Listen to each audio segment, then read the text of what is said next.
So I thought what I would do, if you would like, and we can talk further, and I will talk further too, as long as you're willing to listen to me.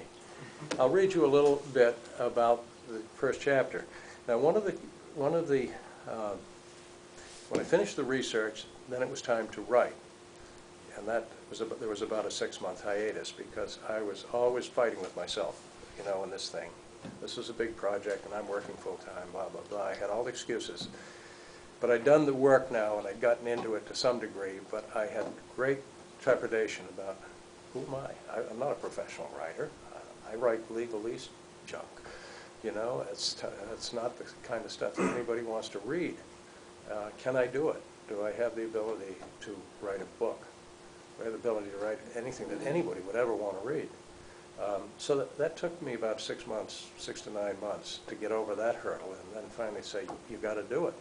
If nobody wants to read it, so be it. But at least you've got to get it down. So I did.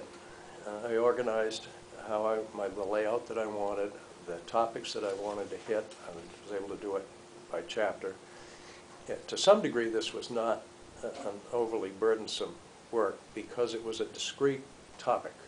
You know, unlike a synthesis of 50 years of Western civilization or something like that, where you have to read 1,000 books and get source material and all that. It was not that complex. But it did require a fair amount of organization.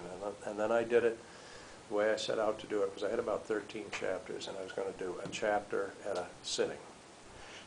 And I generally did. It might have been 2 sittings for a particular chapter, but I did. One of the chapters I wrote, I was going out with my wife to visit my daughter in San Francisco, and I wrote it on the plane. It was the shortest cross-country flight I ever had. We just took off and came down. It was wonderful. Great way to do it. But there was an organizational issue as to how to present this. You know, is this story? Am I going to present this as a narrative? You know, all right. The platoon arrives here at Parris Island. Week 1, week 3, week 5. Into the drink, out of the drink. Next thing, next thing, next thing. Or is there some better way to do it? And I decided that I would try something a little bit different here. That what I would do is I would try and I would make the opening chapter the most dramatic, which is into the drink, and then go back and pick up on a narrative basis from that. And the other thing that I decided to do was to try to tell the story from 2 perspectives in the same chapter. Wow. Which I wasn't sure whether that would fly or not, but there was one of the young men who drowned was a young screw-up, no question about it, and a non-swimmer on top of that. So I told the story along for a way of, you know, the omniscient narrator describing the events that happened, and then I would break, and I would tell it from the eyes of this fellow named Riley, private recruit Riley, of what he was going through as I envisioned it, because I had no way of knowing exactly, as a non-swimmer going into unknown waters, and then back, and wove that through the opening chapter. I think it was effective. I don't know. Nobody's ever commented on that, but anyway, that was what I decided to do. And I definitely think that doing the most dramatic event as an opener was a good hook and a good tool to get readers interested in the rest of the story. So I thought I'd read you, if you'd like, just a little bit of the opening chapter here, and then we can go on from there. This is called Death in the Boondocks.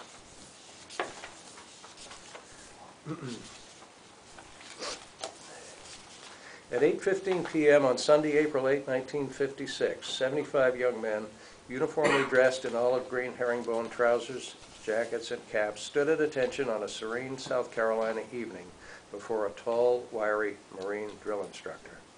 His name was Matthew McEwen. The men standing before him were the men of Platoon 71, 3rd Recruit Battalion, Parris Island, South Carolina. For 5.5 weeks, it had been McEwen's duty to teach and instill in his boots the discipline and pride necessary to become members of one of the elite fighting forces of the world, the United States Marine Corps. McEwen was failing, and he knew it. Staff Sergeant McEwen was not a man normally given to anger. In fact, he was usually patient, friendly, and even garrulous. But as he faced his platoon that evening, he was feeling anything but friendly. In fact, he was angry and troubled.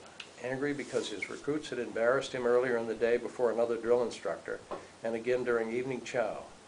Troubled for reasons both personal and professional. He had injured his back some weeks earlier and was experiencing shooting pain in his left leg when he walked. Professionally, he was even more concerned. Platoon 71 was his first assignment since graduating from drill instructor school 2 months earlier. His career advancement hinged in part on his ability to mold these young men into good Marines. While many were mastering the basic skills he taught, too large a number remained impervious to his efforts to break their civilian habits. As he later described it, about 3/4 of the platoon was squared away, but the remainder were foul balls.